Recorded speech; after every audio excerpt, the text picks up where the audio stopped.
Assalamualaikum warahmatullahi wabarakatuh. Waalaikumsalam warahmatullahi wabarakatuh. Baik Bapak Ibu yang saya hormati, CGP Angkatan 10 Kabupaten Sinjai, Ibu Andi Mujahidah, SPDGR, dan rekan-rekan sekalian, alhamdulillah puji syukur kita panjatkan kehadirat Allah Subhanahu wa taala atas limpahan rahmat dan hidayahnya kepada kita semua. Alhamdulillah kita masih diberi kesempatan untuk bersua meskipun cuaca yang kurang mendukung, tetapi Bapak Ibu masih semangat tetap menjalankan tupoksi sebagai seorang pendidik. Nah, alhamdulillah salam dan salawat juga kita kirimkan kepada Nabiullah Muhammad SAW sebagai suri teladan untuk kita semua, dan kelak akan diberikan syafaat. Kemudian pada kesempatan ini akan diadakan diseminasi budaya positif di sekolah, khususnya di sekolah kita di SD Negeri 60 Kabupaten Sinjai, sebagai bentuk selain sebagai bentuk tugas dari calon guru penggerak, dalam hal ini Ibu Mujahidah, besar harapan saya Bapak dan Ibu bisa mengikuti diseminasi ini agar kiranya bisa diterapkan di sekolah kita ini. Tujuannya agar tercipta budaya-budaya positif bukan hanya kepada peserta didik, termasuk kepada kita rekan-rekan guru, dan terlebih lagi kepada Ibu Mujahidah yang sebagai calon guru penggerak. Mungkin Bapak Ibu sudah banyak tahu, sudah dalam kurun waktu 2 bulan terakhir ini pasti ada hal yang berbeda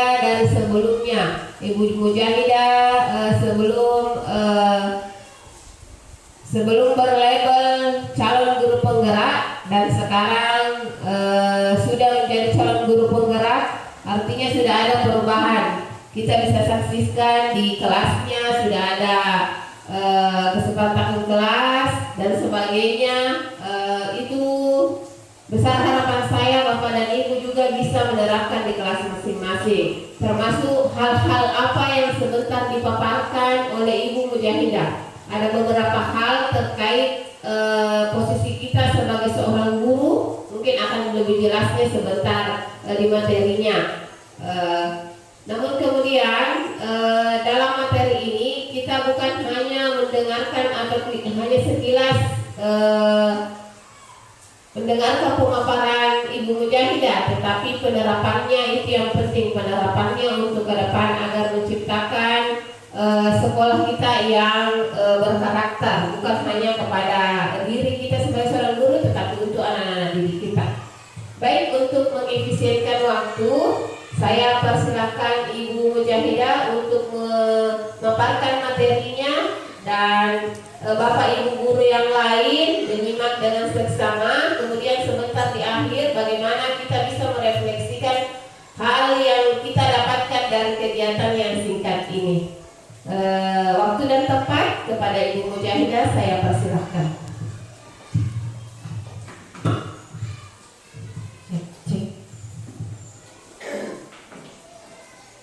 Terima kasih Ibu Kepala Sekolah SD Negeri 60 Kabupaten Sinjai.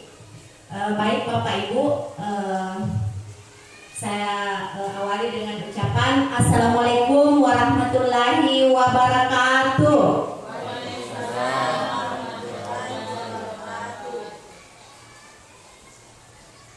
Yang terhormat Ibu Kepala SD 60 Kabupaten Sinjai, yang saya hormati Bapak Ibu rekan-rekan pendidik dan tenaga pendidikan SD Negeri 60 Kabupaten Sinjai.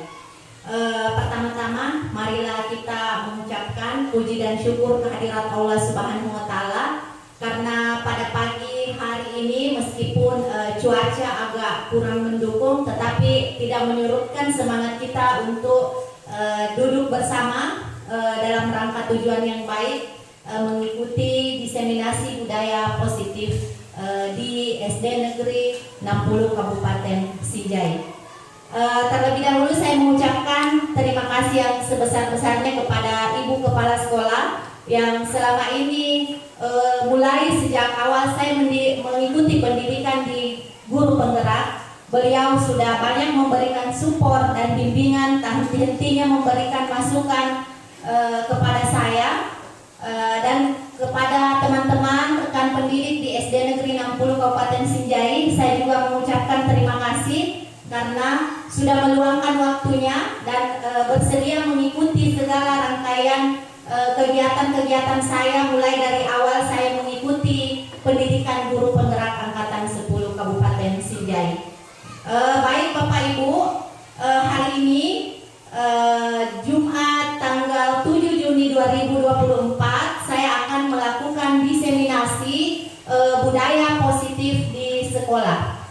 Saya akan melakukan pengimbasan, menyebarkan pemahaman dan penerapan budaya positif sesuai dengan yang saya dapatkan di modul 1.4 sebagai pemenuhan tugas saya sebagai calon guru penggerak angkatan 10 Kabupaten Sinjai. Baik Bapak Ibu, sebelum kegiatan ini dimulai, marilah kita bersama-sama mengucapkan Bismillahirrahmanirrahim.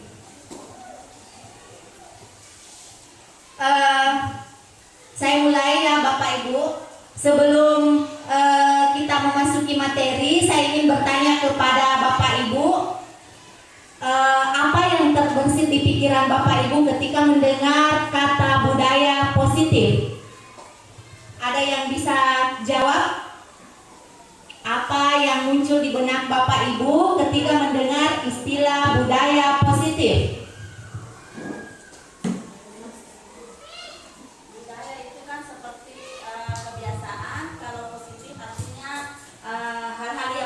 Jadi kebiasaan yang baik menurut saya.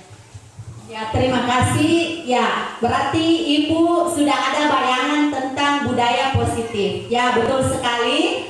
Budaya itu erat kaitannya dengan pembiasaan. Budaya adalah pembiasaan, kemudian positif adalah hal-hal yang baik. Jadi, apa budaya positif yang akan kita terapkan di sekolah kita SD Negeri 60 Kabupaten Sinjai, ya?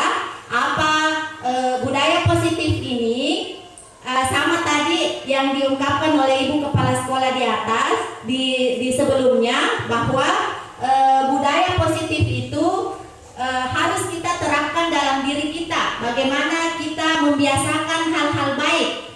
Bagaimana kebiasaan itu muncul dari dalam diri kita, bukan hanya kita sebagai pendidik, tetapi juga kepada anak didik kita. Bagaimana pembiasaan positif itu muncul, ya. Jadi tadi sudah ada rekan kita yang menjawab bahwa budaya adalah pembiasaan, budaya positif adalah pembiasaan hal-hal baik yang akan kita lakukan di sekolah kita. Terkait budaya positif, ada beberapa konsep inti yang terkandung di dalamnya. Mencakup yang pertama adalah perubahan paradigma belajar. Kemudian yang kedua ada disiplin positif. Yang ketiga nilai-nilai kebajikan. Yang keempat ada kebutuhan dasar manusia. Yang keempat ada motivasi perilaku manusia. Yang kelima adalah posisi kontrol guru. Yang keenam adalah keyakinan kelas. Yang ketujuh kemudian yang terakhir adalah segitiga restitusi. Nah, semua yang ada yang saya munculkan di layar ini Bapak Ibu, semua ini adalah erat kaitannya dengan penerapan konsep budaya positif. Jadi insya Allah ke depannya kita akan membawa perubahan besar, karena semua konsep-konsep ini secara pelan-pelan kita akan terapkan di sekolah kita untuk membawa perubahan sekolah kita menjadi sekolah yang lebih baik lagi ke depannya dan berlandaskan profil pelajar Pancasila.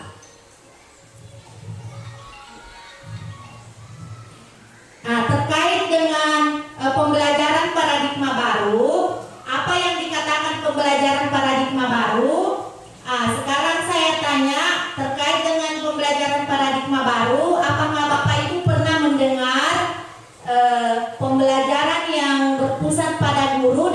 pembelajaran yang berpusat pada siswa. Nah, sekarang saya ingin bertanya, jika kita flashback, kita mengingat hal-hal yang selama ini kita lakukan di kelas, yang manakah kedua pembelajaran ini yang Bapak Ibu guru gunakan di kelas? Apakah pembelajaran yang berpusat pada guru atau pembelajaran yang berpusat pada siswa?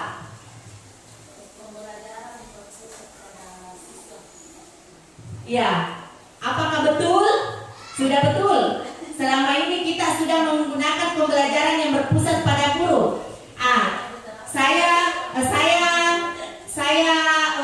jelaskan sedikit. Kalau saya mengatakan pembelajaran yang berpusat pada guru, itu bagaimana kita merefleksi diri. Pembelajaran yang berpusat pada guru maksudnya selama ini kita membelajarkan hanya satu arah. Guru saja yang menjadi satu-satunya pusat pembelajaran. Kita tidak memfokuskan kepada siswa atau guru hanya sekedar mentransfer ilmu. Kalau pembelajaran yang berpusat pada siswa, seperti inilah tujuan yang diinginkan oleh Bapak Ki Hajar Dewantara, Bapak pelopor pendidikan kita, bahwa bagaimana kita mengubah paradigma lama, paradigma dulu yang sering kita lakukan, pembelajaran yang betul-betul berpusat pada guru, kita ubah menjadi pembelajaran yang berpusat kepada siswa. Ya, kalau saya mengatakan pembelajaran berpusat pada siswa, ini erat kaitannya dengan pembelajaran berdiferensiasi. Pembelajaran dengan paradigma baru merupakan pembelajaran yang dirancang berdasarkan prinsip pembelajaran berdiferensiasi. Pembelajaran diferensiasi titik akhirnya adalah pembelajaran yang berpusat kepada murid. Mengapa? Karena sebenarnya kita harus menerapkan pembelajaran sesuai dengan kebutuhan murid. Jadi, bagaimana caranya membelajarkan sesuai dengan kebutuhan murid? Sebelum kita belajar, kita harus mengetahui murid saya kebutuhan belajarnya seperti apa, ya. Saya berikan satu contoh Bapak Ibu, dalam satu kelas tidak semua murid menyukai yang namanya menggambar. Dalam satu kelas tidak semua murid menyukai yang namanya olahraga. Jadi, bagaimana kita sebagai seorang guru, kita sebagai seorang pendidik mengetahui apa sih kebutuhannya murid saya?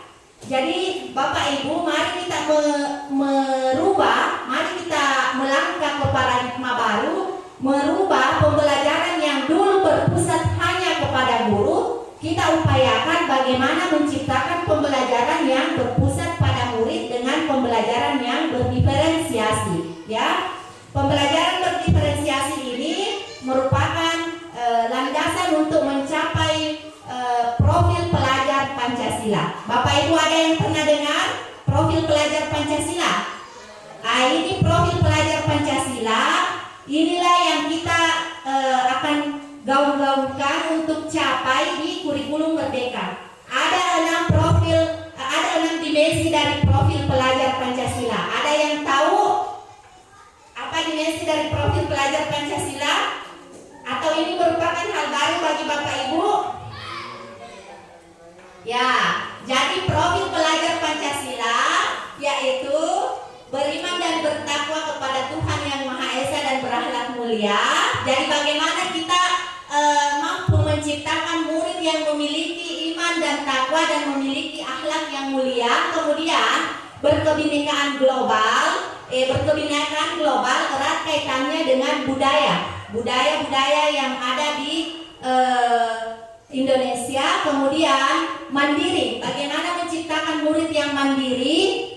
Kemudian bergotong royong di sini dalam artian bergotong royong itu bukan hanya bahwa bergotong royong membersihkan lingkungan, tetapi gotong royong mempunyai makna yang sangat erat, baik bagi kita sebagai seorang pendidik maupun bagi siswa kita. Gotong royong sama dengan kolaborasi, jadi semua hal akan tercapai, semua tujuan akan tercapai jika kita mampu menciptakan gotong royong atau berkolaborasi yang baik. Kemudian berpikir kreatif, bagaimana kita bisa menciptakan murid yang memiliki kreativitas tinggi. dan bernalar kritis. Bagaimana bisa menciptakan murid yang bernalar kritis. Jadi saya ulang kembali, bagaimana kita mengubah pembelajaran dengan paradigma baru. Mari kita mengubah hal-hal yang kebiasaan-kebiasaan kita yang dulu, membawa perubahan untuk sekolah kita menjadi lebih baik lagi.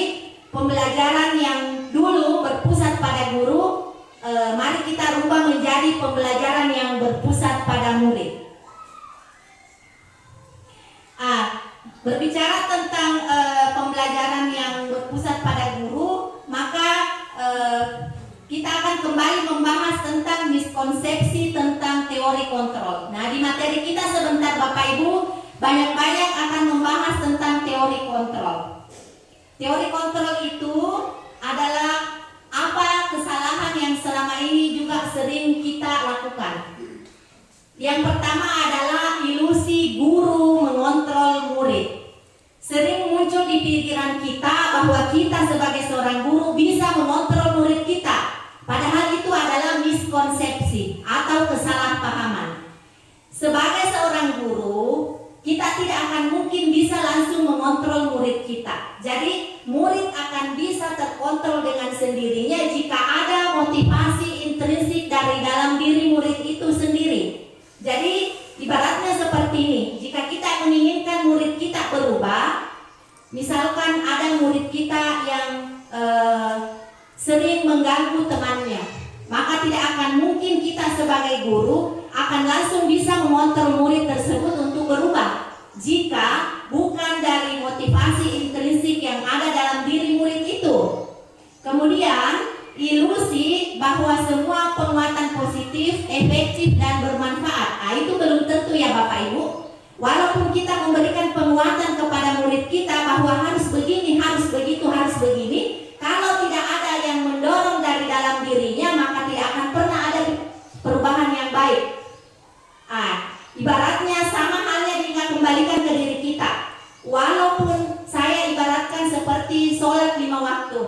Walaupun semua orang mengatakan bahwa sholatlah, tapi kalau bukan dari dalam diri kita yang mendorong kita untuk sholat, maka tidak akan mungkin bisa berubah. Ibaratnya seperti ini, ilusi bahwa semua penguatan positif, efektif dan bermanfaat. Itu belum tentu. Walaupun kita sering memberikan penguatan-penguatan positif, itu belum bisa menjamin apakah murid kita bisa berubah. Ya Bapak Ibu. Kemudian ilusi bahwa kritik dan membuat rasa bersalah mampu menguatkan karakter. Ini yang paling miskonsepsi. Kita sering menjunjung murid kita, wah kamu nakal sekali, kamu mau jadi apa?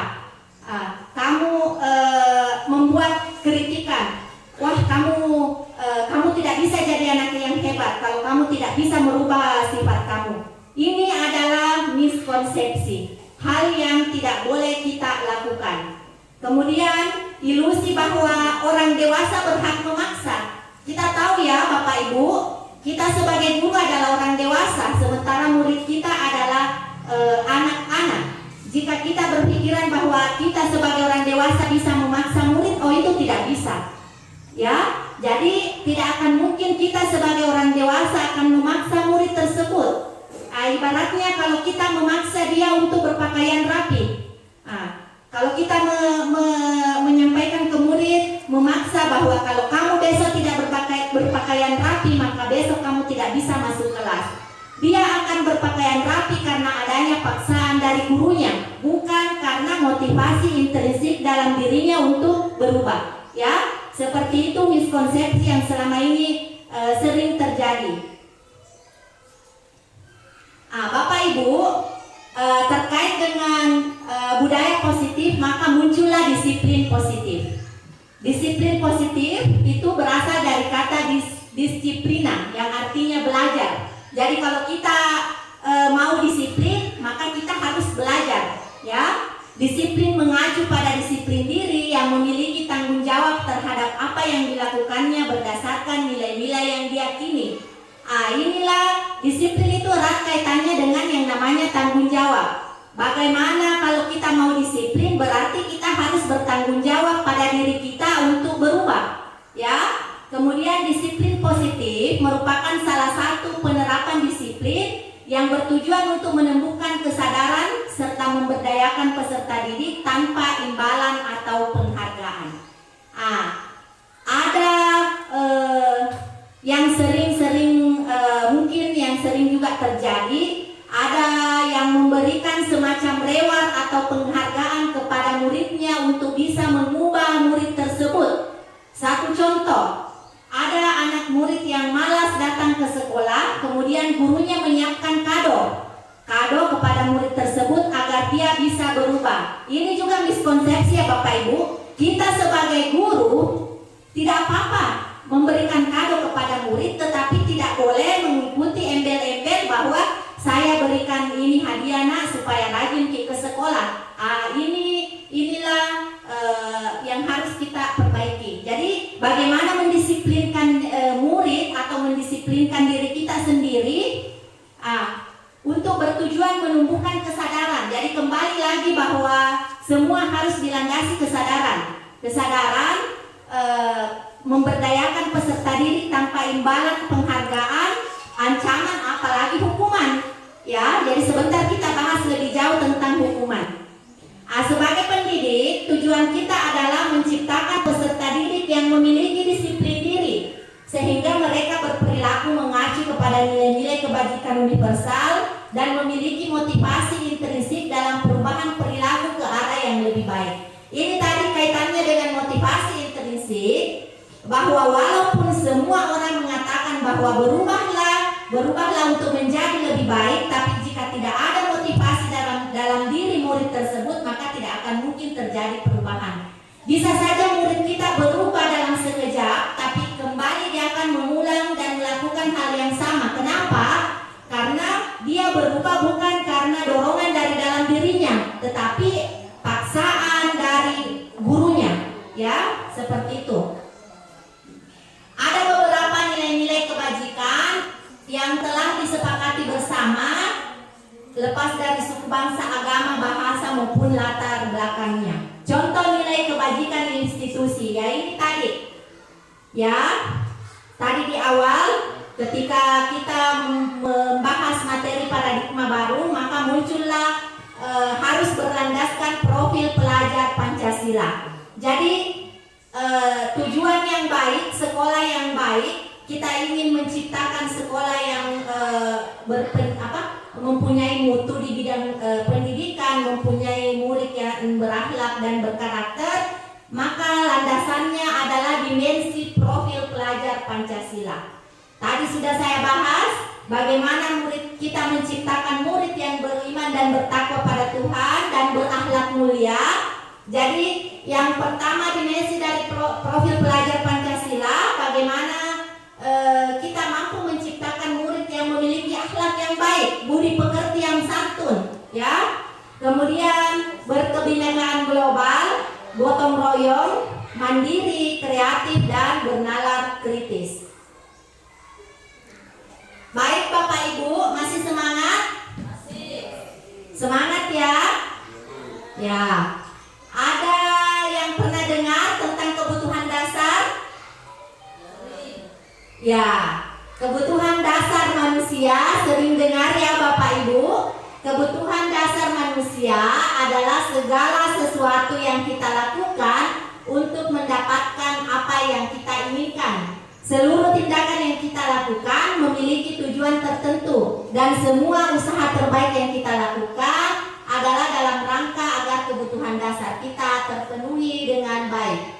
Berbicara dengan kebutuhan dasar, di materi ini kita akan mempelajari 5 kebutuhan dasar manusia. Yang pertama adalah bertahan hidup. Jadi kita sebagai manusia, kebutuhan dasar yang pertama adalah bagaimana kita bertahan hidup. Bertahan hidup di sini makanan, pakaian, tempat tinggal, keamanan dan kesehatan. Apakah kita bisa bertahan hidup kalau kita tidak makan? Tidak ya. Jadi ini kebutuhan dasar yang utama. Kemudian kita mempunyai tempat tinggal yang layak, merasa aman dan memiliki kesehatan.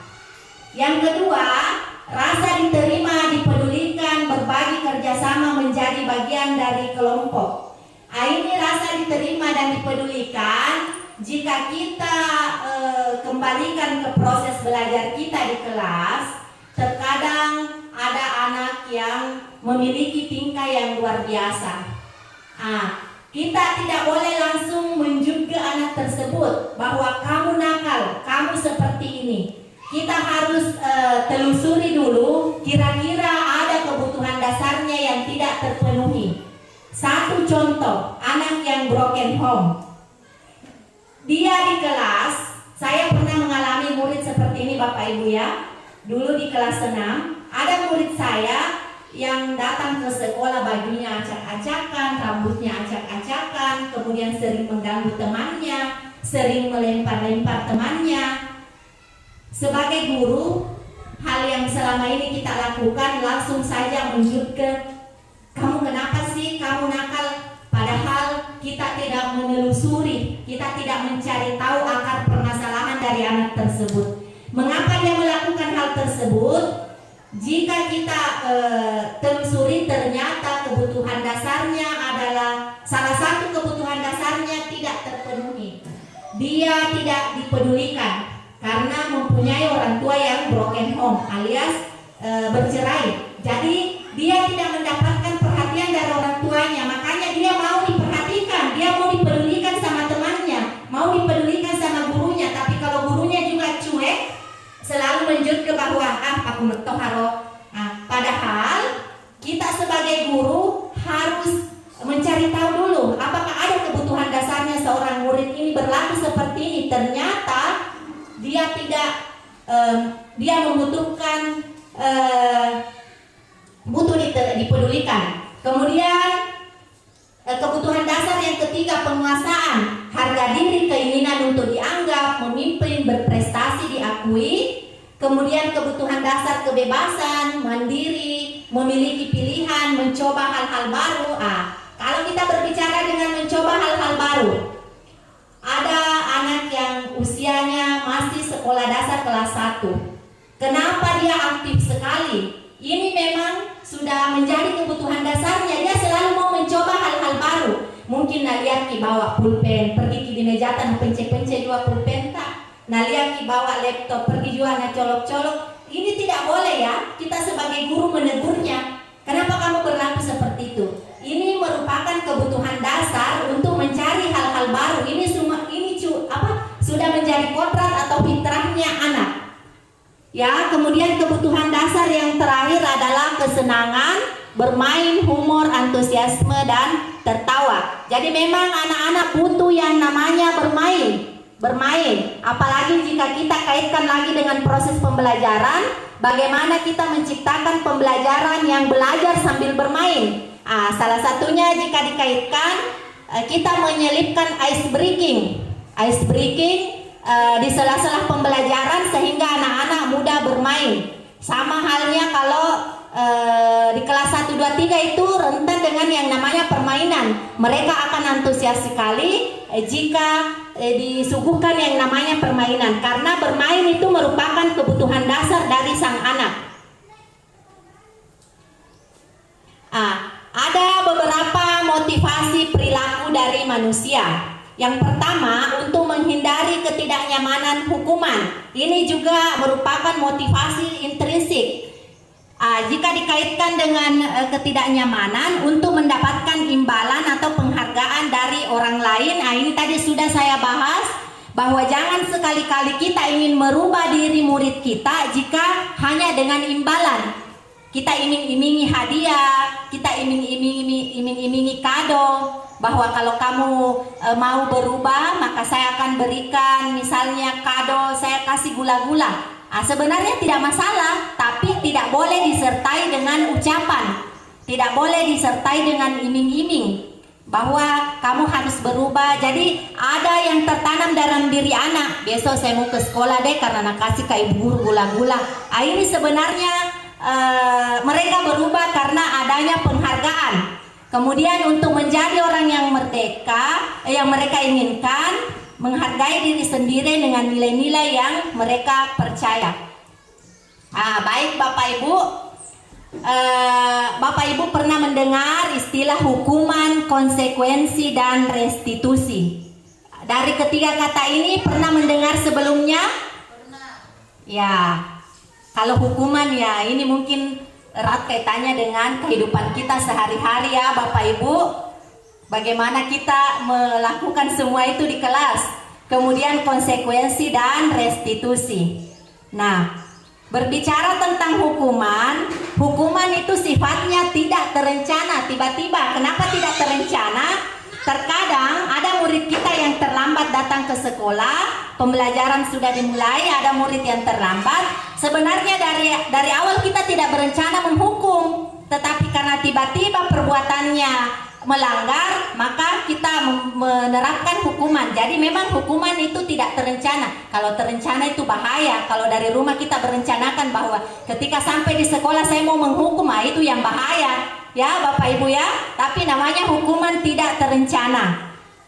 Murid tidak tahu apa yang terjadi dan tidak dilibatkan, kemudian bersifat satu arah dan berupa fisik atau psikis, hukuman. Jadi ada hukuman itu bisa dua, ada yang bersifat fisik dan ada yang bersifat psikis ya. Kemudian kita berpindah ke konsekuensi. Yang mana itu dinamakan konsekuensi? Konsekuensi itu terencana atau disepakati sesuai dengan peraturan. Kemudian walaupun namanya konsekuensi, murid tetap tidak dibuat nyaman. Kemudian sikap guru memonitor murid selalu. Kalau restitusilah yang harusnya kita terapkan. Restitusi itu proses menciptakan kondisi bagi murid untuk memperbaiki kesalahannya. Kemudian proses kolaboratif mengajarkan murid untuk mencari solusinya sendiri. Sebentar pembahasannya akan lebih jauh ke depan, saya bahas sedikit mengenai restitusi. Jadi Bapak Ibu, yang namanya hukuman itu sudah menurut Ki Hajar Dewantara hukuman tidak layak atau tidak boleh sebagai seorang pendidik. Karena pendidik itu menuntun. Bagaimana menuntun murid, bukan memberi hukuman kepada murid. Nah, sekarang pertanyaannya begini, kalau murid membuat kesalahan, apa yang harus kita lakukan? Kalau murid membuat kesalahan, kira-kira yang mana? Apakah kita beri hukuman atau konsekuensi? Selama ini kalau murid membuat kesalahan, apakah kita beri hukuman atau konsekuensi? Hukuman. Iya, hukuman. Padahal sebenarnya yang harus kita lakukan adalah restitusi. Istilah restitusi saya tahu Bapak Ibu mungkin baru pertama kali mendengar. Makanya pada kesempatan ini saya mendesiminasikan tentang apa yang sudah saya dapatkan di pendidikan guru penggerak, agar kita mampu merubah hal-hal buruk, hal-hal yang tidak bagus yang dulu kita perbaiki ke depannya. Tidak ada lagi hukuman, tapi ada namanya restitusi. Restitusi proses menciptakan murid untuk memperbaiki kesalahannya. Kemudian proses berkolaborasi mengajarkan murid untuk mencari solusinya sendiri. Kalau ada murid yang bertengkar, jangan langsung dihukum berdiri di depan kelas sampai jam pulang, tetapi kita panggil, kita adakan kolaborasi antara guru dengan murid untuk menyelesaikan masalahnya sendiri. Ya Bapak Ibu. Nah, terkait 5 posisi kontrol guru, mungkin Bapak Ibu pernah melihat istilah ini atau baru pertama kali? Ya. Sebagai seorang guru ada 5 posisi kontrol. Yang pertama adalah penghukum, yang kedua pembuat merasa bersalah, yang ketiga adalah teman, yang keempat adalah pemantau, dan yang terakhir adalah sebagai manajer. Sebelum saya lanjut, saya mau tanya, posisi yang manakah yang sering Bapak Ibu lakukan selama ini? Menghukum dan membuat merasa bersalah. Wah. Luar biasa ya. Jadi selama ini adalah penghukum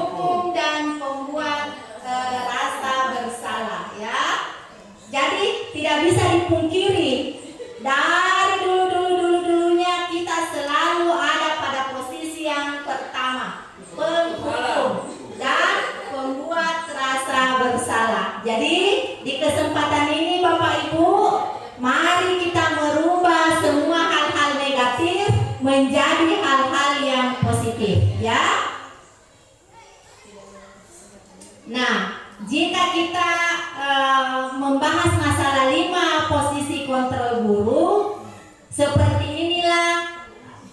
Sebelum saya lanjut, saya ingin meminta dulu satu pendapat dari rekan kita. Jika kita menghukum, seperti apa hukumannya dan apa biasanya kesalahan murid yang dihukum?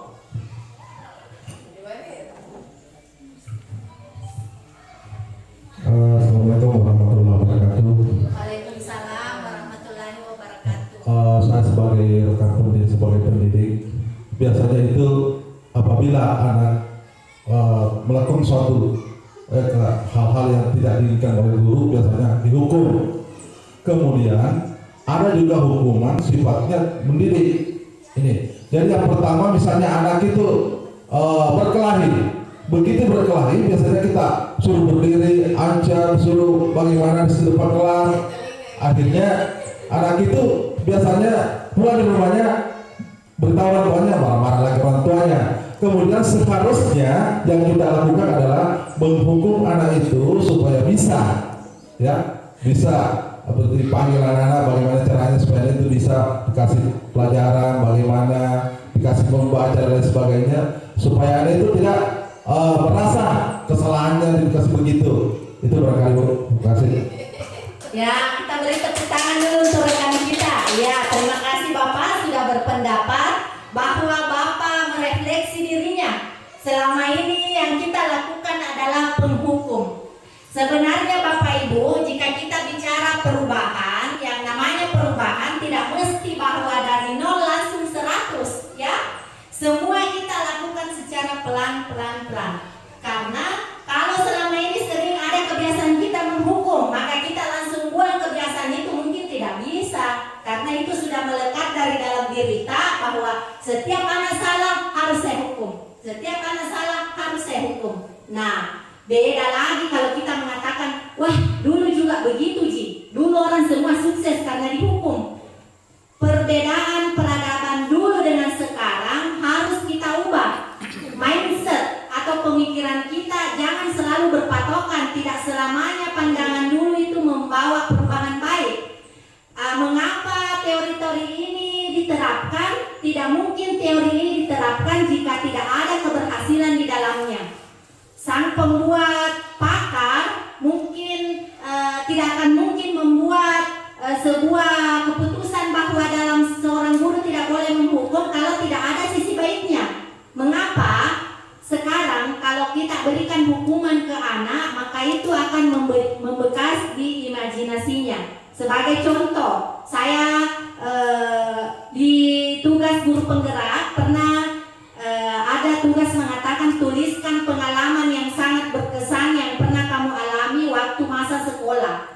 Dulu di masa sekolah saya pernah dihukum karena saya tidak menghafal rumus matematika, sinus, kosinus, dan tangen. Itu adalah rumus yang paling tidak bisa saya hafal. Guru matematika saya menghukum saya berdiri mulai jam pertama sampai jam istirahat, dan itu yang akan membekas bahkan sampai sekarang saya jadi guru, saya tetap ingat hukuman itu. Maukah kita sebagai guru mempunyai kenangan buruk di masa anak-anak kita? Oh, Pak Jumadir dulu waktu ku SD sudah kena pukul. Tapi alangkah bagusnya kalau kita dikenang dengan hal-hal baik. Dulu kalau berkelahi orang, Bapak Ibu guru memanggilku dengan cara seperti ini, bagaimana menyelesaikan masalah kalau berkelahi. Diajak yang sama-sama ditemani berkelahi untuk bersilaturahmi, berpelukan, tidak dengan menghukum anak tersebut, tetapi kita juga harus mencari tahu dulu mengapa dia bisa melakukan kesalahan itu, ya. Jadi sebisa mungkin kita merubah kebiasaan kita dari yang tidak baik menjadi baik.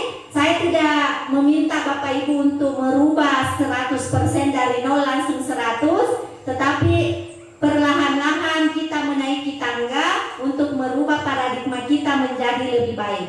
Kemudian pembuat rasa bersalah, Ibu Guru tadi di belakang mengatakan bahwa ada 2 posisi kontrol, yaitu pembuat rasa bersalah. Nah, kemudian sebagai teman, ini juga sebagai teman tidak bagus karena anak terkesan tidak menghormati guru. Kalau kadang kita ketemu, kita langsung rangkul anak atau langsung colek-colek anak, maka pasti dia akan berpikir, guruku nak suka dikasih begitu. Jadi kalau jalan kita langsung toki nak pukul begini, karena dia merasa bahwa gurunya adalah temannya. Ada juga sisi negatifnya. Bagus sih untuk menciptakan kedekatan, tapi negatifnya tidak ada rasa hormat lagi sama gurunya. Ketemu ki di tangga kalau istirahat langsung makin colek-colek begini. Maka seakan-akan tidak adalah penghargaan dari murid ke gurunya. Kemudian pemantau, nah posisi pemantau juga tidak efektif. Yang harus kita berlakukan adalah bagaimana sebagai seorang guru menjadi manajer buat muridnya. Terkait penerapan 5 posisi kontrol guru, ini ada kasus siswa tidak memakai atribut lengkap saat upacara. Kalau kita sebagai penghukum, maka kita hormat pada bendera selama 1 jam. Nah, ini penghukum sangat-sangat tidak dibenarkan. Kemudian jika sebagai pembuat rasa bersalah, berapa kali ibu bapak harus memberitahu kamu selalu saja mengecewakan ibu. Anak akan merasa bersalah bahwa ternyata saya hanya bisa membuat bapak ibu guru saya kecewa. Itulah yang tertanam di pikirannya. Akan tertanam bahwa seperti ini. Ini sebagai teman. Kalau sebagai teman itu tadi saya katakan kita menjadi teman. Ayo dong ikuti aturan sekolah. Tolong bantu ibu bapak ya. Sekali ini ya sudah tidak apa-apa. Lain kali jangan sampai berbuat seperti ini lagi ya. Jadi seakan-akan kita memberi pemakluman kepada siswa untuk berbuat kesalahan tanpa harus menyelesaikan masalah itu. Jadi otomatis dia akan berulang lagi seperti itu karena dia mengatakan bapak ibu guru hanya berkata seperti ini. Ya sudah tidak apa-apa. Artinya ada pemakluman. Kemudian jika sebagai pemantau kamu sudah melanggar peraturan sekolah, kamu tahu konsekuensinya. Setelah upacara kamu beli atributnya ke koperasi dan jangan diulang lagi. Ini hanya menyelesaikan masalah yang simple. Langsung saja, ya sudah kamu beli atributnya, beli topinya supaya kamu tidak mengulang kesalahan lagi. Padahal tidak selayaknya lah kita sebagai pemantau. Apa yang harus kita lakukan ya sebagai manajer? Kita bertanya kepada murid, apakah kamu tahu kesalahanmu nak? Kira-kira bagaimana kamu memperbaiki kesalahanmu? Disinilah pentingnya kolaborasi ya Bapak Ibu. Ketika ada pelanggarannya siswa tidak memakai atribut lengkap saat upacara bendera. Ini satu contoh kasus. Nah, bagaimana kita bersikap sebagai seorang pendidik? Adalah sebagai manajer. Kita panggil baik-baik si anak, hindari cubit-cubitan. Kalau kebiasaan dulu kita anak tidak pakai kaos kaki, anak tidak pakai topi, maka ada istilah cubit-cubitan. Tapi sekarang setelah selesai upacara, kita panggil anak-anak itu, kita tanya seperti apa kesalahan tak, maka dia akan menyadari saya tidak pakai topi bu. Kenapa tidak pakai topi? Tentu dia punya alasan. Mungkin saja dia lupa, mungkin saja dia tidak bawa topi, mungkin saja dia tidak, mungkin ada topinya tapi disimpan di kelasnya. Kemudian bagaimana kamu memperbaiki kesalahanmu? Kita tanya, dia akan menjawab, Senin depan bu, insya Allah saya akan memakai topi. Berarti dia sudah bertanggung jawab tanpa perlu kita menghukum, ya. Jadi seperti inilah posisi kontrol yang harus kita lakukan. Terkait posisi kontrol, saya ingin bermain tebak-tebakan sama Bapak Ibu guru. Posisi kontrol apakah aku? Saya kecewa sekali dengan kamu. Penghukum. Iya, ya terkait materi tadi ada murid kita katakan seperti ini, saya kecewa sekali sama kamu, maka murid akan merasa bersalah. Berarti posisi kontrol apakah ini? Pembuat rasa bersalah. Ya, bagus ya. Kamu tidak pernah benar melakukannya. Posisi apakah ini? Ya, kepala sekolah mungkin tahu. Bukan, yang pasti semua optionnya masing-masing mewakili 5 posisi kontrol. Ya, kamu tidak pernah benar melakukannya. Ini adalah pemantau. Ya, ini, ayolah lakukan demi Bapak Ibu ya. Ya, teman-teman. Apa rencana? Kemudian, ini, kamu tidak pernah mendapat nilai jika tidak mengerjakan tugas. Penghukum. Kita memberikan ancaman. Awas ya, kalau kamu tidak berubah, saya tidak kasih nilai. Kamu tidak naik kelas. Ini penghukum. Ada tadi satu lagi. Apa rencanamu untuk menyelesaikan masalah ini, nak? Manajer. Kalau ada yang tidak mengerjakan tugas-tugas, kita bukan bilang kalau kamu tidak kerja, kamu tidak naik kelas. Ini posisi penghukum. Tapi sebagai seorang pendidik, sebagai seorang guru yang baik, kita mengatakan, apa rencanamu untuk menyelesaikan masalah ini, nak? Maka dia mengatakan, baik Bu, mulai besok saya akan mengerjakan tugas. Inilah posisi kontrol yang harus kita lakukan ya Bapak Ibu. Nah, baik Bapak Ibu, terkait tadi saya ulang kembali apa yang disampaikan oleh sambutannya Ibu Kepala Sekolah. Kebetulan kita melakukan diseminasi di kelas 6. Jadi di awal-awal itu ketika saya baru masuk di pendidikan guru penggerak, tadi Ibu mengatakan bahwa ada sedikit perubahan. Alhamdulillah, karena di kelas ada, saya sudah tertempel di belakangnya ini layar keyakinan kelas, kemudian di sana ada kesepakatan kelas. Mengapa saya menunjukkan ini? Karena saya menginginkan sesuai dengan apa yang sudah saya terima materinya di PDP, maka saya sebagai seorang rekan pendidik mengimbaskan kepada teman-teman apa yang saya tahu. Jadi saya di sini bukan menggurui Bapak Ibu ya, bahwa wah terkesan menggurui. Saya hanya posisi kita sama Bapak Ibu, sama-sama menginginkan anak didik kita menjadi yang lebih baik lagi, menginginkan anak didik kita membawa perubahan baru dalam dunia pendidikan. Posisi kita sama. Saya hanya kebetulan mengikuti proses pendidikan di guru penggerak dan saya mendapatkan materinya, maka tugas saya mengimbaskan, mendiseminasikan kepada Bapak Ibu apa yang saya dapatkan. Terkait masalah keyakinan kelas, ini juga merupakan hal pokok yang harus kita lakukan, utamanya Bapak Ibu yang memegang kelas. Mengapa harus ada keyakinan kelas? Mengapa bukan peraturan kelas? Selama ini ketika kita mengikut sebagai guru kelas, kita hanya menerapkan peraturan kelas. Peraturan kelas itu pun sifatnya hanya manual atau dikatakan langsung jib. Tidak boleh memakai sepatu ketika masuk kelas, tidak boleh mencontek, berpakaian yang rapi. Mengapa keyakinan kelas bukan peraturan kelas? Baik Bapak Ibu, terkait keyakinan kelas di sini, sebagai wali kelas, ada baiknya kita membuat keyakinan kelas. Berbeda lagi dengan kesepakatan kelas. Kalau keyakinan kelas dibuat secara bersama-sama dengan siswa. Ada kemarin saya sempat memvideokan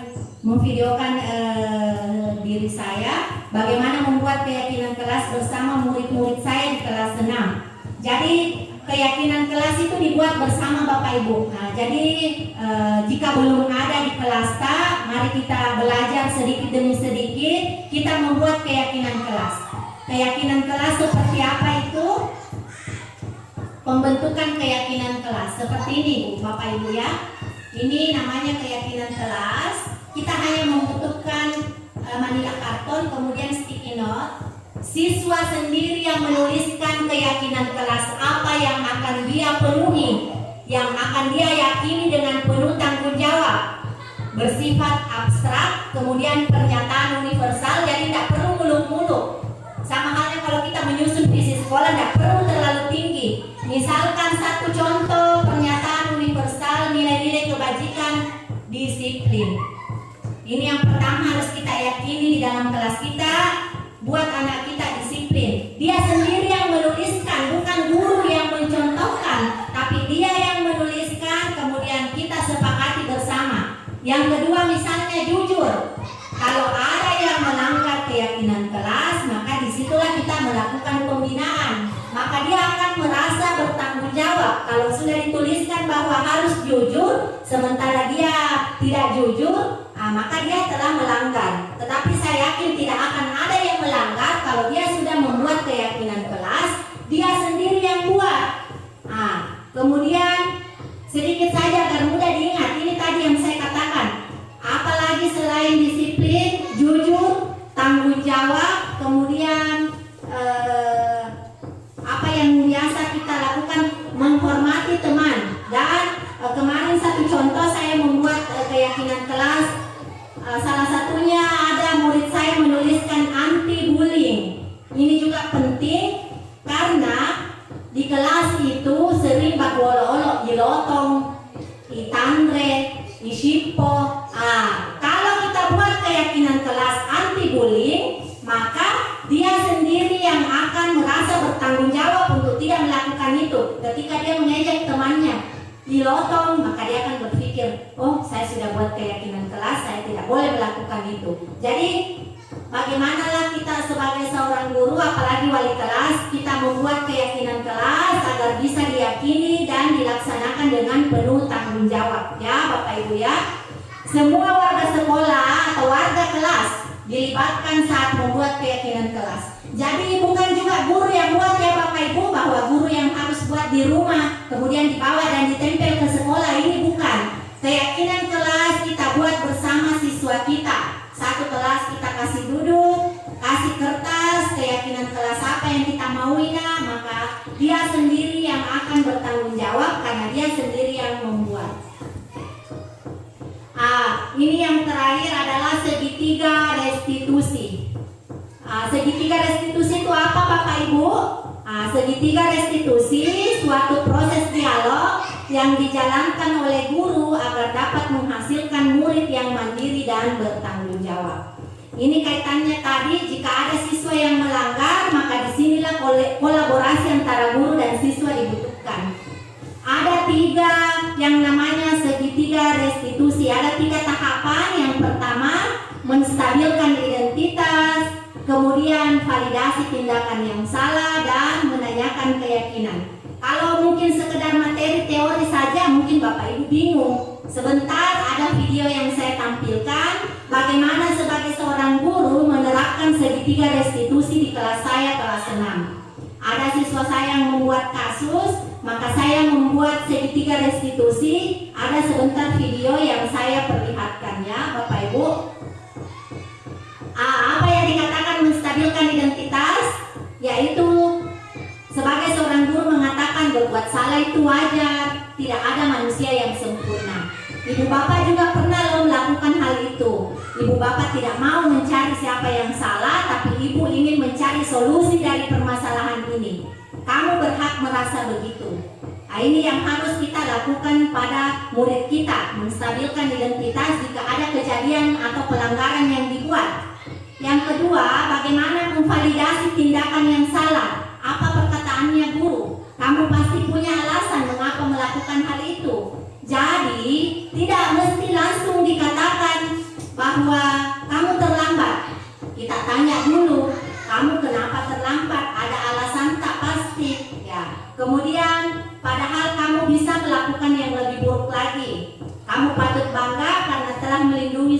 yang penting bagi kamu, kamu melakukannya karena mempertahankan sesuatu yang penting bagimu.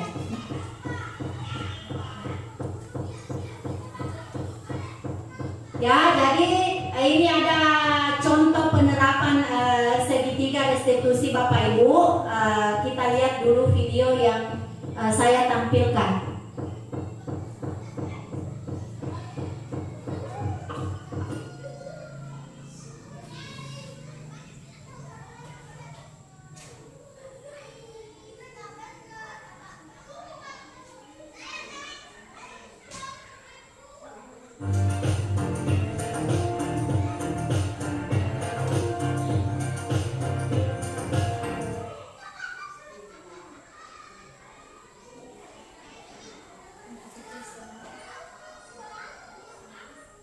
Jadi Wilda bertengkar sama Lisa.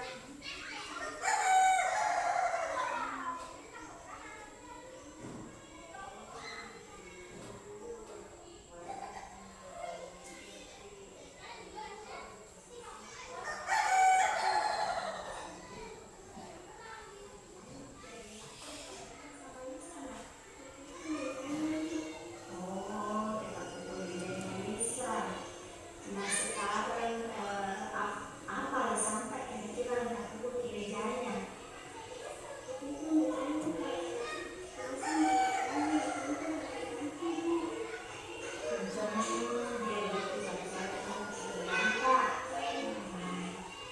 Wajar cina kalau kita lakukan seperti itu. Nah sekarang tidak lantai itu bedanya bisa sesuai dengan keyakinan kelas yang sudah kita buat. Sesuai ya. Kalau menurut Kak, itu keyakinan kelas yang mana yang kira-kira lantai iya, saling menghormati antar teman. Nah sekarang apakah saya menghormati antar teman itu menurut Kak penting? Jadi ini salah satu contoh menangani kasus ya Bapak Ibu. Sebagai guru kita menerapkan segitiga restitusi.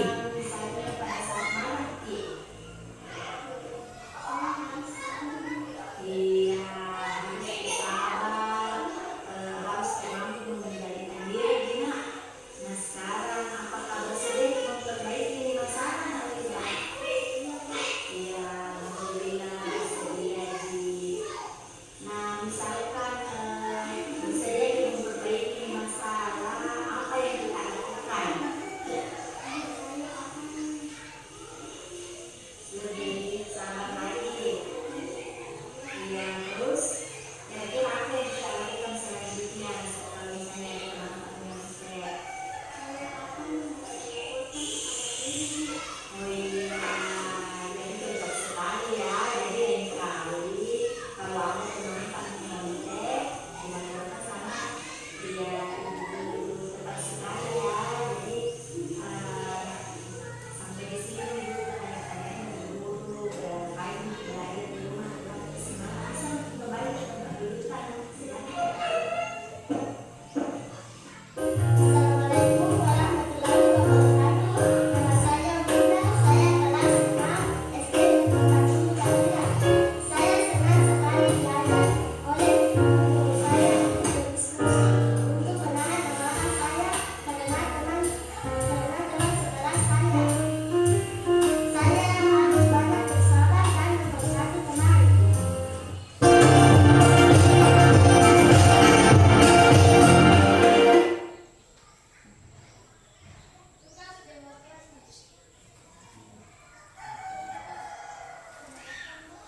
Nah baik Bapak Ibu, jadi tadi saya sudah memberikan satu contoh bagaimana kita menerapkan segitiga restitusi.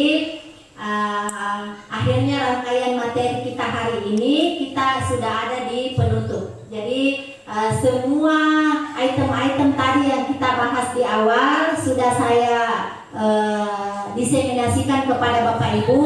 Semoga banyak memberi manfaat. Semoga bisa kita merubah kebiasaan-kebiasaan yang dulu menjadi lebih baik. Dalam penerapan disiplin positif, 6 hendaknya guru memiliki standar kepribadian, profesional dan sosial yang baik, di mana guru mampu merefleksi diri. Jadi terkait apa tadi yang saya sampaikan, mari kita sama-sama merefleksi diri, memperbaiki diri dari hal yang tidak baik menjadi baik, dari hal-hal kebiasaan negatif menjadi kebiasaan positif. Mari kita terapkan budaya positif di SD Negeri 60 Kabupaten Sinjai, membawa sekolah kita menjadi sekolah yang berlandaskan profil pelajar Pancasila, ya. Kemudian bagaimana sebagai seorang guru kita menjadi manajer untuk menuntun murid-murid menjadi insan yang mandiri, insan yang merdeka dan bertanggung jawab. Baik Bapak Ibu, sebagai rangkaian penutup dari acara kita hari ini, saya ada refleksi untuk Bapak Ibu, bagaimana kita kira-kira merefleksi terkait apa yang sudah kita peroleh hari ini. Yang pertama yang direfleksi adalah hal baru apakah yang Bapak Ibu dapatkan selama sesi ini berlangsung. Kemudian perasaan, apakah Bapak Ibu mengikuti sesi ini dengan senang, bahagia atau ngantuk? Apakah saya mendiseminasikan materi ini dengan perasaan yang tidak bagus sehingga Bapak Ibu ngantuk? Kemudian peran among atau penuntun, posisi kontrol seperti apakah yang telah saya lakukan selama ini. Kemudian yang terakhir, saya akan menjadi guru yang seperti apa ke depannya. Terkait refleksi diri, saya bagikan kembali sticky note ya Bapak Ibu. Bapak Ibu bisa menuliskan 1 atau 2 kata saja singkat mewakili perasaannya. Tidak usah ditulis kembali pertanyaannya, langsung jawaban saja. Kemudian Bapak Ibu menempelkan di papan refleksi yang telah saya siapkan.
Jika Bapak Ibu sudah merefleksi diri, disilakan menempel ke papan refleksi dan kita lihat apa yang direfleksikan dari diri kita.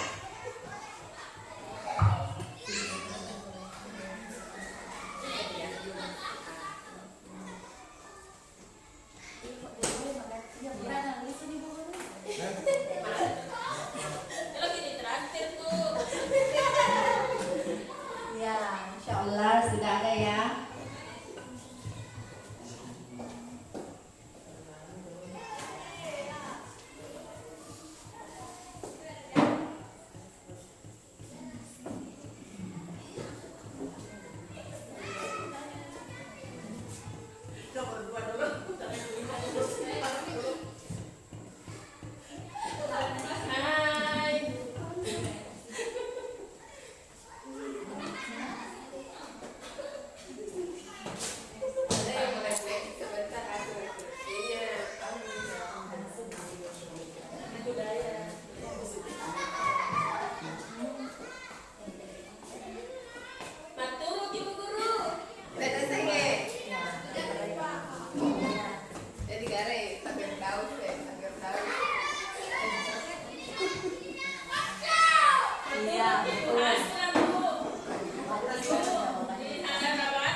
Memperlakukan siswa sesuai dengan zaman sekarang.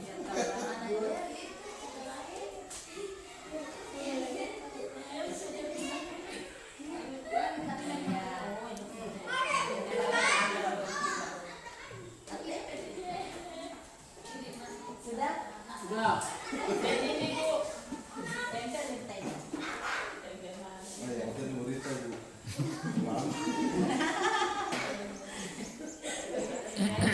Ya, baik, Bapak Ibu sudah merefleksi diri.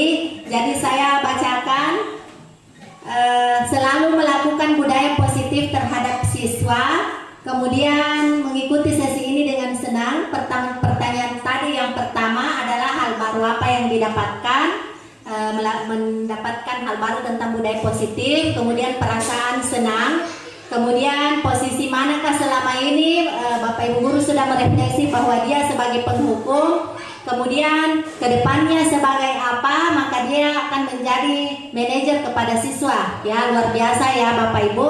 Kemudian ada yang hal baru apa yang didapatkan, budaya positif dimunculkan dari diri, bukan dari orang lain, betul. Kemudian bangga, kemudian sebagai teman, ada yang memposisikan diri sebagai teman selama ini. Kemudian kedepannya akan menjadi manajer sama dengan yang lain, budaya positif, senang, penghukum. Jadi rata-rata penghukum apa Jumadir ini merasa senang, ya. Jadi mengikuti sesi dengan merasa senang. Kemudian budaya positif, bersemangat, masya Allah, bersemangat, penghukum. Jadi rata-rata memang menerapkan posisi kontrol sebagai penghukum dan kedepannya insya Allah akan menjadi manajer. Kemudian ini luar biasa ya, menjadi guru seperti apa. Ini ada Bapak Pak Firdaus memperlakukan siswa dengan kondisi zaman sekarang. Luar biasa ini. Ini sebenarnya yang harus kita beri aplaus. Kita mengikuti sesuai dengan perkembangan zaman. Jadi tidak ada lagi mengatakan bahwa guru dulu begini, Jina begitu, Jina jadi. Padahal kita harus mengikuti perkembangan zaman. Luar biasa. Kemudian belajar positif, senang dan bahagia, masya Allah. Penghukum, ya penghukum. Selama ini memang kita selalu jadi penghukum. Kedepannya kita menjadi guru yang sebagai manajer dan sukses mendidik anak didik kita. Luar biasa Ibu Guru Baik. Kemudian yang terakhir belajar positif. Ya, hal baru yang didapatkan adalah belajar hal-hal positif. Kemudian senang, bercampur bahagia, masya Allah. Selama ini Ibu Guru BTA menjadi pemantau, bukan tawa penghukum, tapi pemantau ya. Dia merefleksi dirinya, betul. Dan insya Allah kedepannya semua akan menjadi manajer. Luar biasa, sudah disaksikan Ibu Kepala Sekolah bahwa semua gurunya termasuk saya sendiri sebelum mengimbaskan kepada teman-teman akan merefleksikan diri saya menjadi manajer, bukan penghukum, bukan pemantau, tapi insya Allah berubah ke hal-hal baik, menjadi manajer untuk menciptakan sekolah yang memiliki budaya positif ya. Baik Bapak Ibu, sesi diseminasi hari ini terakhir cukup di kegiatan refleksi. Sebelum saya tutup, saya ingin mengucapkan terima kasih kembali kepada Ibu Kepala Sekolah yang tetap setia mendampingi dan selalu memberikan support. Terima kasih yang sebesar-besarnya kepada rekan-rekan sejawat saya yang sudah meluangkan waktunya untuk menghadiri diseminasi yang saya lakukan hari ini. Saya berdoa semoga Bapak Ibu rekan-rekan pendidik yang lain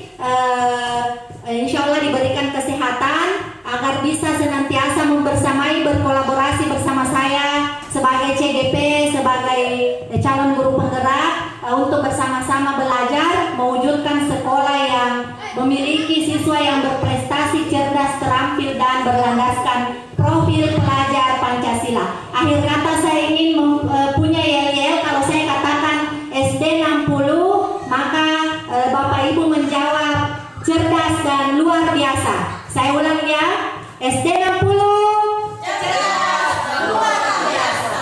Masya Allah. Akhir kata, jika ada kesalahan yang saya ucapkan selama sesi berlangsung, mohon dimaafkan.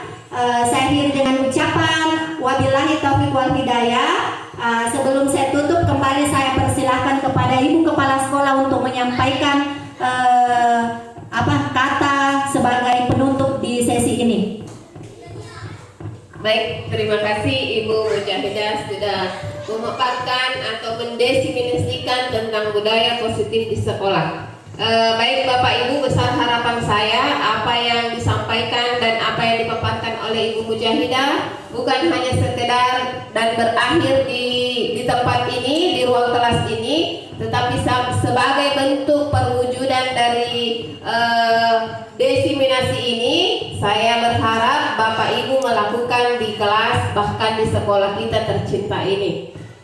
Mulai dari termasuk wali kelas, mulai dari penerapan keyakinan kelas, apalagi ini menjelang awal tahun ajaran baru, saya tidak mau melihat lagi tidak ada kelas yang tidak memiliki keyakinan ataupun kesepakatan kelas, yang tentunya harus dimulai dari kolaborasi dengan murid-murid kita, menanyakan apa hal yang perlu dilakukan, apa yang tidak perlu dilakukan, jangan termasuk juga sudah bisa menerapkan 5 posisi kontrol sebagai seorang guru. Jadi di mana posisi kontrol kita sebagai seorang guru yang kalau selama ini yang telah tadi direfleksikan adalah sebagai penghukum, semoga kedepannya tidak ada lagi atau tidak ada lagi guru yang melakukan penghukuman kepada siswa, tetapi harus melakukan dulu hal-hal yang menstabilkan identitas. Seperti tadi contoh segitiga restitusi yang telah disampaikan oleh Bu Mujahidah, menanyakan kepada siswa misalnya ada yang terlambat, kenapa hal itu bisa terjadi. Jangan mencap bahwa memang kamu begitu, kebiasaanmu begitu. Jangan mencap siswa seperti itu. Jadi untuk menumbuhkan budaya positif untuk sekolah kita ini tentunya harus dimulai dari kita sebagai seorang pendidik. Memperlihatkan hal-hal yang baik kepada anak didik kita tentunya akan berdampak hal baik juga kepada mereka. Ya, mungkin itu saja Bapak Ibu, dan terima kasih Ibu Mujahidah. Semoga kedepannya pendidikan guru penggerak, program pendidikan guru penggerak yang dijalani semakin berjalan lancar. Kemarin juga sempat kita menyusun visi melalui kegiatannya juga dan dicetuskan visi sekolah yang baru, dan insya Allah di KOSP nanti saya akan memasukkan hal tersebut dan sama-sama kita sepakati bersama kemarin bersama Bapak Pengawas.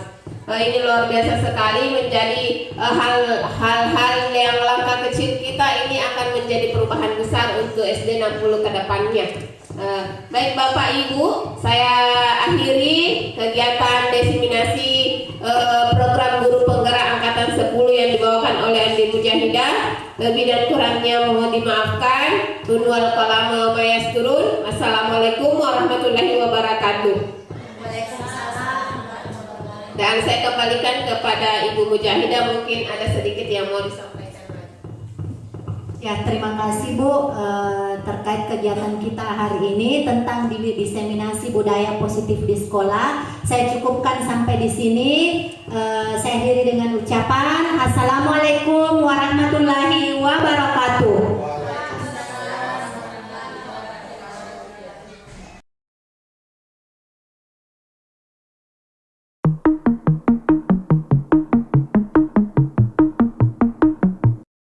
Assalamualaikum warahmatullahi wabarakatuh. Waalaikumsalam warahmatullahi wabarakatuh. Nah, bagaimana kabarnya hari ini, Nak? Baik. Ya, alhamdulillah hari ini kita semua masih diberikan kesehatan untuk hadir lagi duduk di dalam kelas bersama dengan teman-teman. Jadi hari ini kita akan buat yang namanya keyakinan kelas. Ada yang pernah mendengar kata atau apa yang dinamakan dengan keyakinan kelas? Pernah dengar atau tidak? Tidak. Ya. Jadi yang namanya keyakinan kelas itu hampir sama dengan peraturan kelas, ya. Hampir sama dengan peraturan kelas. Peraturan kelas yaitu sama dengan tata tertib. Jadi apa yang harus harus kita lakukan setiap hari. Tetapi kalau keyakinan kelas berbeda dengan peraturan kelas. Keyakinan kelas itu adalah kita menulis nilai-nilai apa yang bisa kita yakini, yang bisa kita terapkan di dalam kelas kita. Ada yang bisa memberi contoh, kira-kira nilai-nilai apa yang bisa kita terapkan dalam kelas kita? Memberi contoh? Ada? Apa? Iya, jujur. Jadi penerapan keyakinan kelas itu kita tidak bagus jika menggunakan kalimat misalnya dilarang menyontek. Jadi kalau menggunakan kata dilarang, berarti itu nilainya positif atau negatif? Negatif. Jadi kalau di dalam sebentar menuliskan keyakinan kelas, kita tidak menggunakan kata negatif. Tetapi kalau dilarang menyontek, kira-kira nilai positifnya apa? Apa tadi? Iya, jadi seperti itu sebentar yang akan kita tuliskan dalam keyakinan kelas kita. Seperti kata tadi dilarang menyontek, berarti yang harus kita yakini, nilai yang mau kita sepakati untuk diterapkan dalam kelas kita adalah kata jujur. Coba ibu guru tanya, selain kata jujur apa lagi kira-kira yang mau kita yakini untuk betul-betul kita terapkan di kelas ini?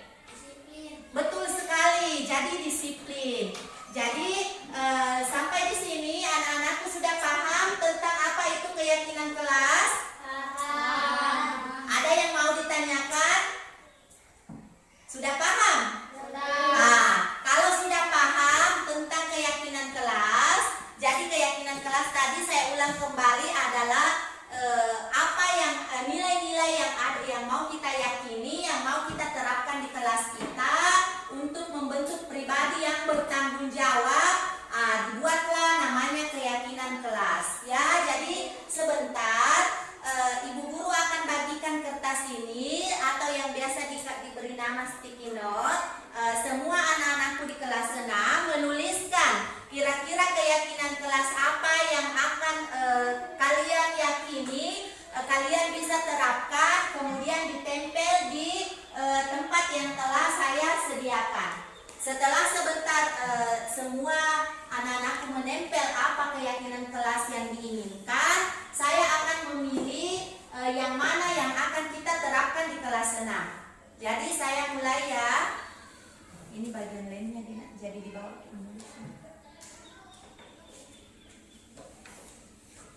Jadi tuliskan satu saja apa kira-kira keyakinan kelas, nilai-nilai yang akan kalian jadikan sebagai keyakinan kelas kita di kelas 6.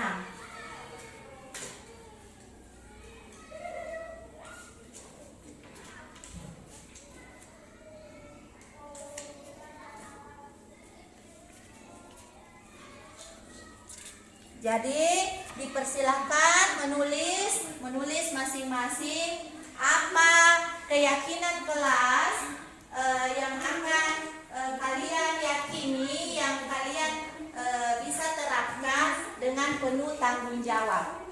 Silakan, sudah ada semua kertasnya? Ya.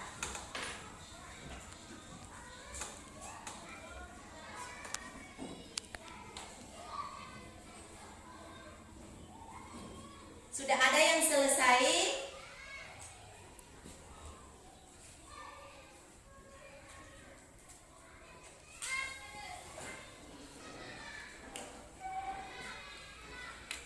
Sudah?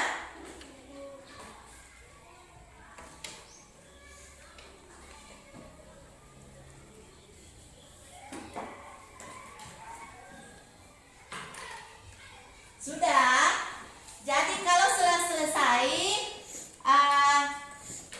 tempelkan di tempat yang telah disediakan. Sebentar, silakan maju satu-satu menempelkan di tempat yang telah disediakan.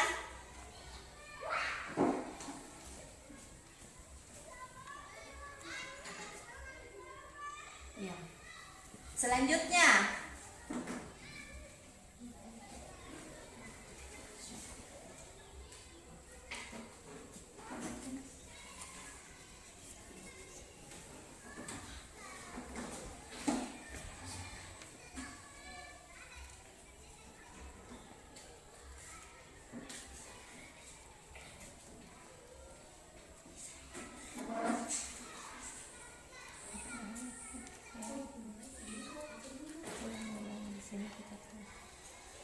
Siapa lagi?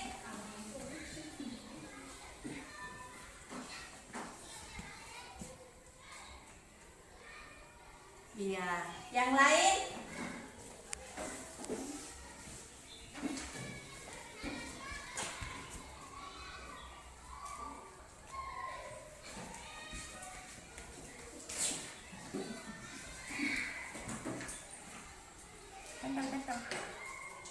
Iya.